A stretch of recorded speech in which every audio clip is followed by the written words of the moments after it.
question is about the new CDC guidelines that were released today. I mean, in some respects, it's pretty similar, but there was that line in there about, vaccines being essentially optional. I mean, what's your take on that? And has there been concern among teachers about, if they haven't gotten the vaccine yet, about going back to school?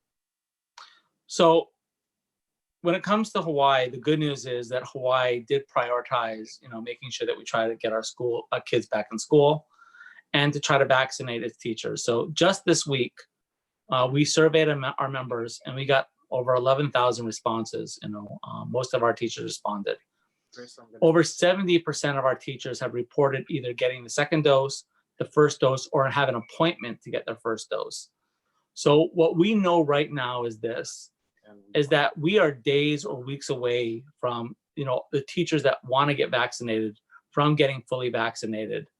And we believe that, as more teachers get fully vaccinated, their concerns will not be as high, and it will make sure that our schools are safer to open.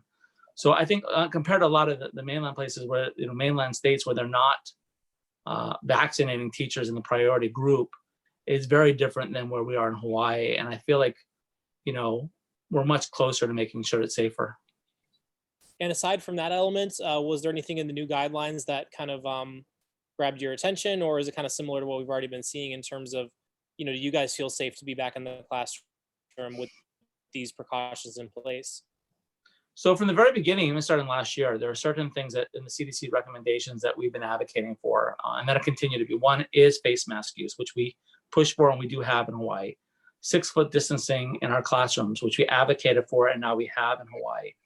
One thing that we've been advocating for that it still has not been done at the secondary level is cohorting, so that you're only with the same group of students all day, or there's like limited interactions.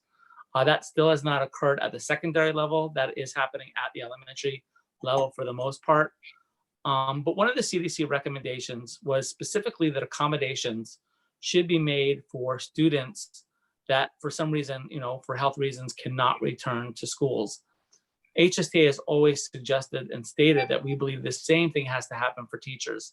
Not everyone can get vaccinations, or they're concerned for their own health. And we think it makes a nice pairing that for students that still cannot go back to schools and teachers that cannot, that there has to be a distance learning option for them.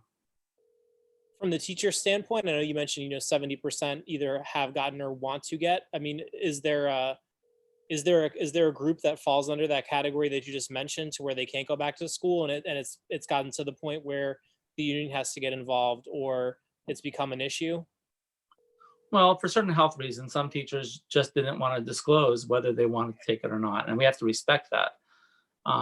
Early when we first started going into this pandemic, HSTA estimated somewhere between 30 to 40% of our teachers were in a high-risk category. And that's why it was always frustrating for us that there were not accommodations made for these teachers.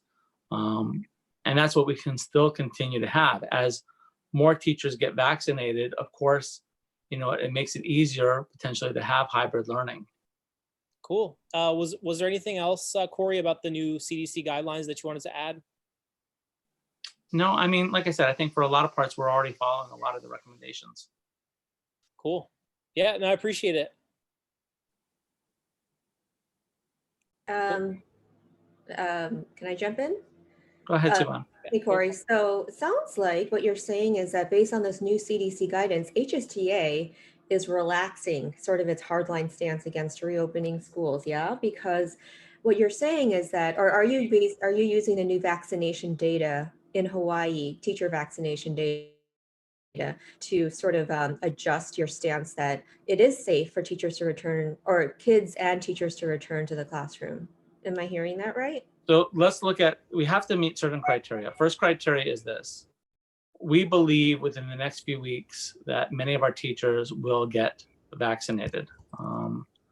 Once that occurs and the metrics in Hawaii remain low and the other recommendations are made, then I think that definitely opens up larger possibilities of more students returning. But one of the things, Sivan, that we're still one of the most difficult things has been throughout the situation is I believe that many schools already teachers are back in school.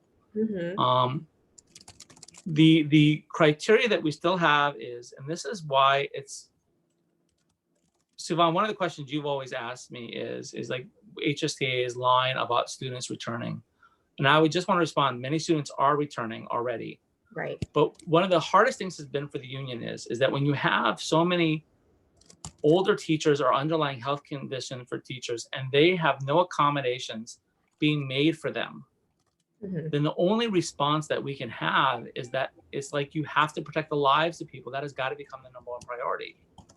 So in this case, as more teachers get vaccinated, we'll feel like there will be more comfort. But we really hope that the schools and the system makes accommodations for those teachers that are, for whatever reason, can't get the vaccination, and allows for some sort of system to be allowed for them, because that's always been one of the biggest concerns that we've had from the very beginning. Corey, CDC guidance today also talks about, it provides 3 different blueprints for whether COVID testing can be made available at school. Yes, no, and if there is testing, if there isn't testing, these are what schools should do for mitigation strategies. To your knowledge, is there any testing DOE is doing for its teachers right now? Free COVID testing? So we did hear about potentially a pilot program on the Big Island where they're looking at using testing there. Okay. We have a lot of students, there's a lot of testing, and there has to be the structure to do that. So yeah, I would refer you to Scott Miskovich. Right. Going back to what you were saying about older teachers and vulnerabilities with their health, where are we right now with DOE allowing telework? I know there was some back and forth with you guys and the DOE a while ago about allowing telework. Has that been more accommodating now? Is the DOE being more accommodating to telework requests? Are you hearing still objections? I haven't heard about much recently. I think that the teachers that were granted in the beginning were allowed to do telework. The ones that didn't just went back to school.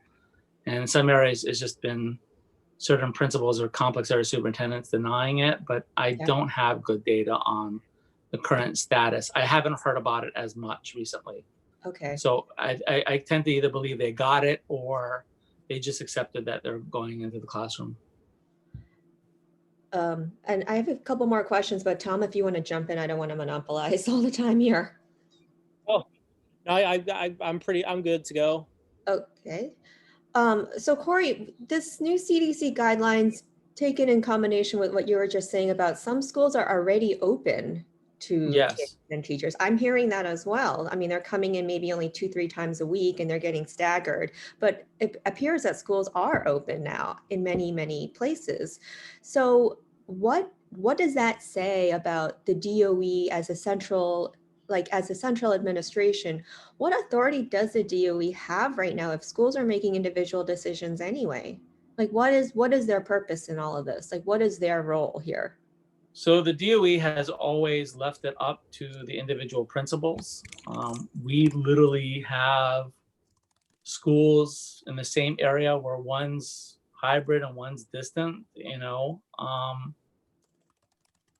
and one of the frustrations from the very, very beginning is there should be good data. We should know every single school in the state, whether they are distance learning, whether they're bringing on just vulnerable students, how many students are on campus. And then we should also be able to track whether cases have gone up or down on those school campuses. I mean, we're all trying to do this for the first time, and it's so important to have the most up-to-date data, and we just don't have that. And I think that if teachers and the community were able to see the safety of schools, I think that would allay some of the fears, but we just don't have that information. Right. Okay. I mean, and Sivan, I would challenge you to ask the DOE, and I would love to see it too. And you've done some good reporting on this. I tried asking them. I tried. But will they provide to you the data? Status of each school and how many students are on campus and for third quarter? What schools are open, which are doing a hybrid? They're not providing it to you, right? I haven't seen anything on a local level. I was hearing that there was going to be possibly some federal effort to try and track all of that how many schools are actually reopened now.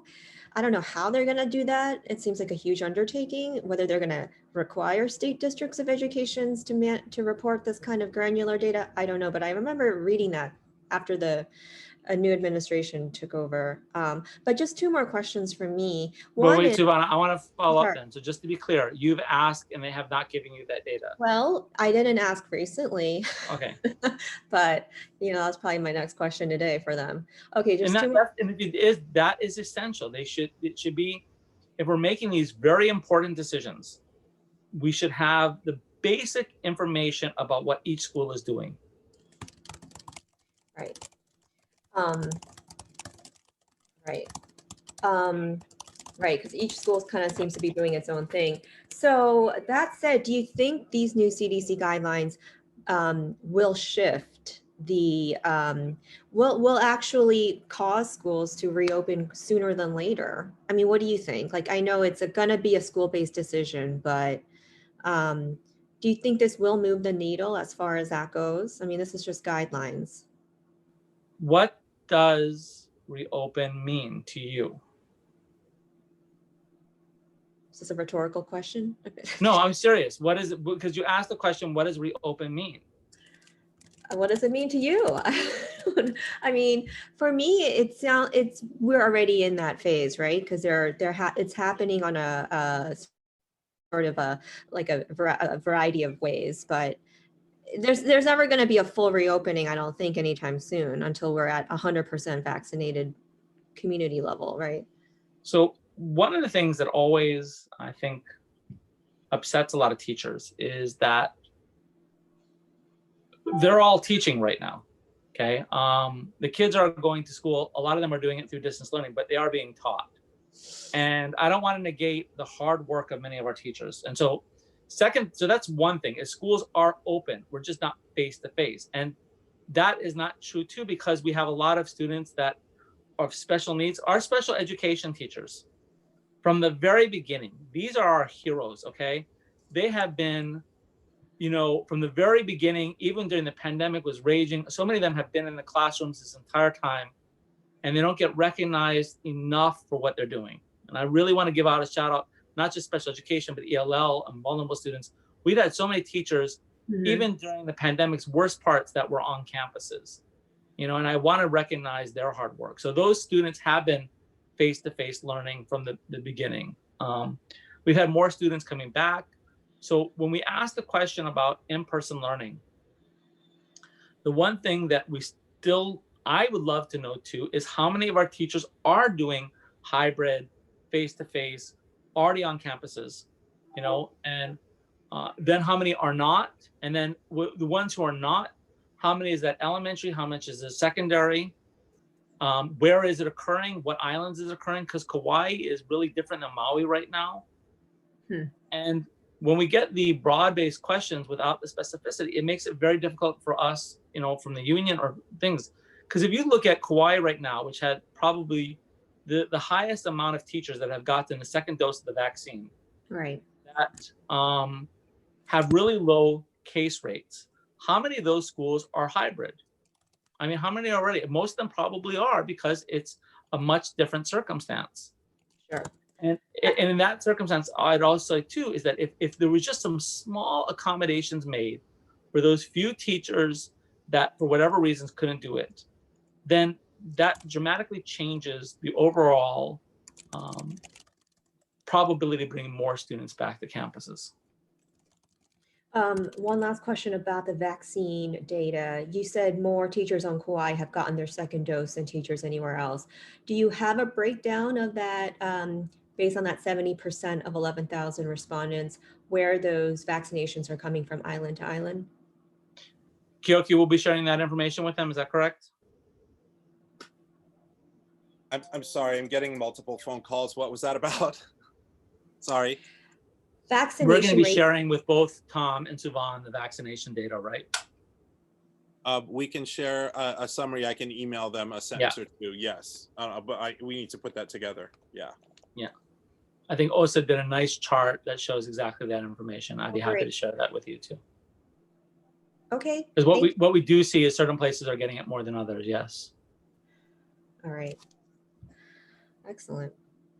And, my only other question with that too is the survey. Was that just about vaccinations, or did it ask like, did people feel of the ones that are, because you said they are on hybrid, a lot of these schools already, even though you don't know specifically where it is. Are there cases of people that teachers that don't feel safe to go back on this hybrid level right now, or had to go back before they got the vaccine? We haven't asked since, I mean, Tom, I think the most important question is for those, I think the criteria, like I said, 3 criteria. One is, what is the overall rate of cases in their island? 2, what percentage of the teachers have gotten the 2 weeks past the second vaccination? And 3, have other mitigating factors been met? And I think I would love to see that information too, once that's done. But remember, the closest we're right now is in Kauai, but we're only getting to a point right now where I believe about half of the teachers on Kauai have got their second vaccination, and we still have to wait 2 weeks past then. And we still need to make sure the other half of the teachers are in the process too of getting their second shot. On Oahu right now, I believe it's somewhere around 10% of teachers have gotten their second shot. So, you know, we feel like we're really close. We're just not there yet. We're close. Right. Well, I guess that's my question then, because obviously that means there is some overlap to where some of these schools have gone to this hybrid mode starting in January. So there has to be some overlap if you haven't got, maybe you only got the first dose or haven't gotten any dose yet. So there is some overlap where you're being asked to go back into a classroom where you may or may not feel ready to go. Yeah. And we have to recognize, I believe it's over 400 students and DOE employees have actually contracted the coronavirus. And that's why from the very beginning, not being able to correlate schools and their openings and the amount of cases on campuses to see to the effect that, you know, it's being safe. And that's why that data is so important. But I think that I'm definitely reaching out to my own board of directors and asking them to, you know, at what point do they feel that it is safe enough that teachers feel more comfortable. But I think, again, the question is whether there's going to be accommodations made for certain teachers as well. Cool. This is a little beyond the scope, but nationally, they're talking about summer school, expanding the school year in many places to help kids catch up from what was lost this year. Would HSTA support something like that here to extend the school year rather than just, you know, the standard summer school that's already offered? So let me show you some of the difficulties with that. The first one, Siobhan, is certain places where schools have been closed, our schools have not. Our teachers have been teaching their full school year. And so by expanding that on, you know, who's going to be teaching this. And one of the most difficult things is that both students, teachers, and families look at those calendars and adjust their lives based on it, whether it's going back to visit family or traveling, whatever. So it's always difficult just to, at the snap of the fingers, especially in Hawaii, to just say we're expanding the school year. It's both a cost thing and a logistics problem. Oh, and then DOE just emailed me back from earlier today. They didn't really expand much on the CDC thing, although they did say, you're asking about the number. They didn't say specific places like you said you were concerned about, but they said 74% of students are spending all or part of their instructional time on campus. Does that sound right?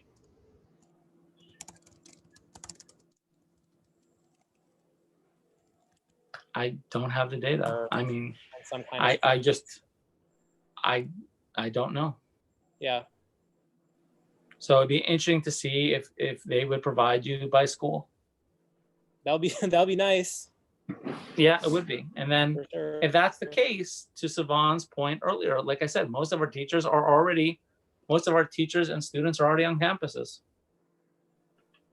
Yeah. And that's something that should be recognized. I can tell you my own daughter, she's on distance learning. So I think, so for what I know, for example, like Campbell High and Mililani are on distance learning with some students going back on campuses. Lelehua, Waialua, they are doing hybrid. I think McKinley is doing hybrid. You know, it's just, it shouldn't be like this. It should be easy to know exactly where every school is. Yeah. Great. All right. Well, All right, well, thanks a lot. thanks, Corey. Okay, thank you.